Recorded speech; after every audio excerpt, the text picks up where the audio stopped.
Hi, I'm here with Aishah, founder of Wellness Inc. Hello. Hello, how are you?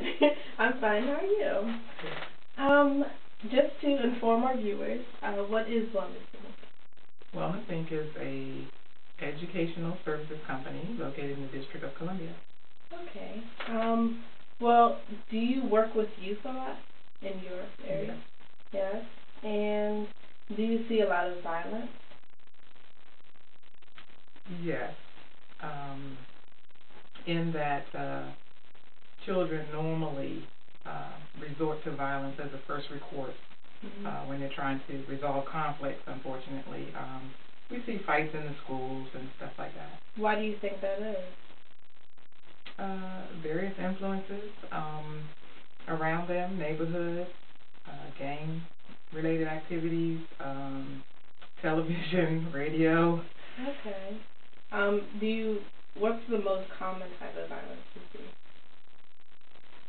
Uh, Physical violence, putting your hands on someone else. Mm-hmm. Um, some verbal, I would consider some verbal violence.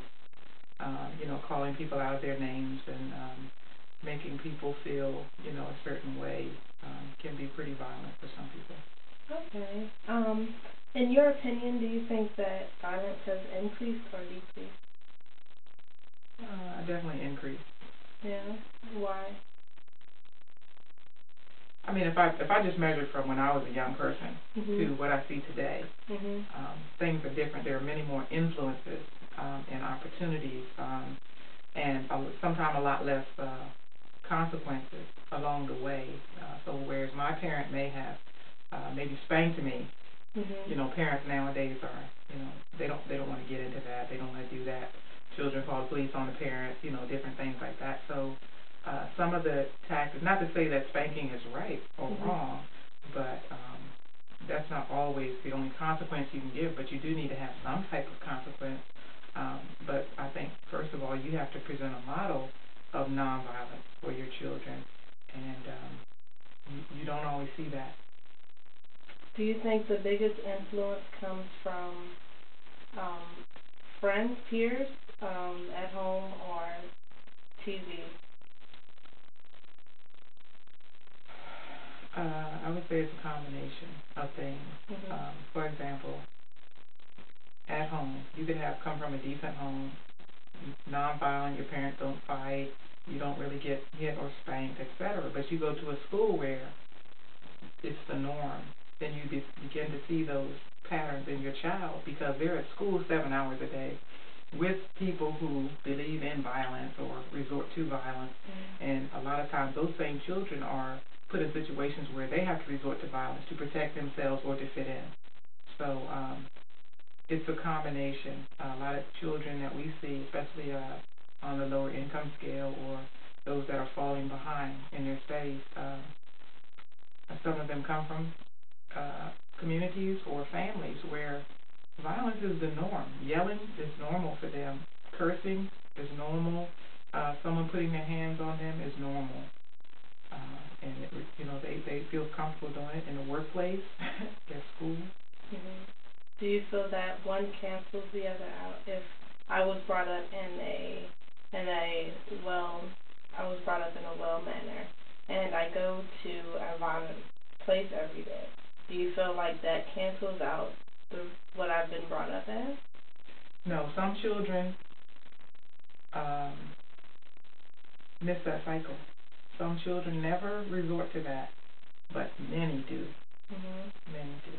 How would you resolve a violent um, argument? Between children?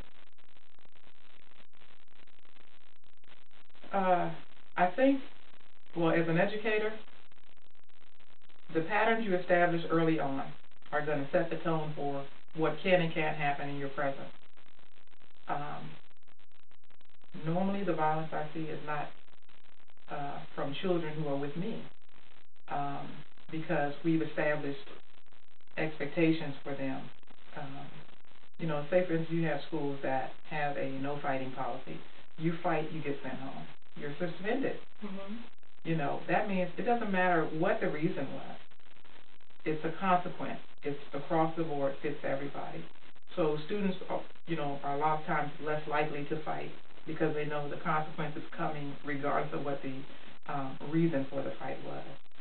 A lot of those same schools make your parents come to the school for you to get back in school. So it can't be tolerated because people really get hurt when you're talking about violence. So it's the patterns we establish early on that I think set the tone for what children will and won't do.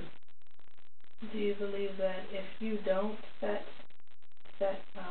rules and discipline disciplinary actions that they will escalate? They can escalate. Again, um, everyone is an individual. Mm-hmm. So you really can only kind of statistically say that child is likely to be violent, or that child is more likely than maybe this child. But you really can't. Um, it's hard to determine who will and won't be. Everyone. I believe everybody has a breaking point. Mm-hmm. If you push hard enough, that person's going to break. And I think that everybody's capable of violence. You know, some of us are able to restrain ourselves more than others. Mm-hmm. And like you were talking about the cycle that you can miss. Some children rise above that um, amidst a lot of chaos and stuff. But a lot of our children don't. They don't have the strength or have never gained those skills to say, okay, I'm starting to feel angry now. I want to cuss at someone. I want to hit somebody. Okay, now I need to put my mind on something else where I can begin to bring that angry tone down, or I'm going to remove myself from a situation.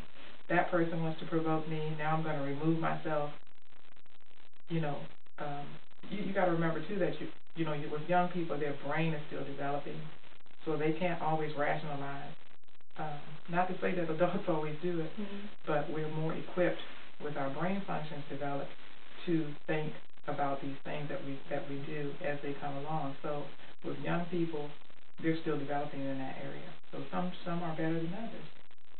In your opinion, do you think that you can predict if a child growing up into adulthood will be violent based on risk factors that they're introduced to? Yeah, if you believe in statistics and all of that, I think you can use that with a grain of salt because I just believe that it will miss some. Mm-hmm. Some people are just resilient. You can put them in the worst possible. They can be abused and you can provoke them, but they're not going that route. Mm-hmm. But that's not the average. I would say the average person that I tend to work with. I think with any environment that pushes a person far enough, you can get those type of results. Mm-hmm. Okay, well, thank you.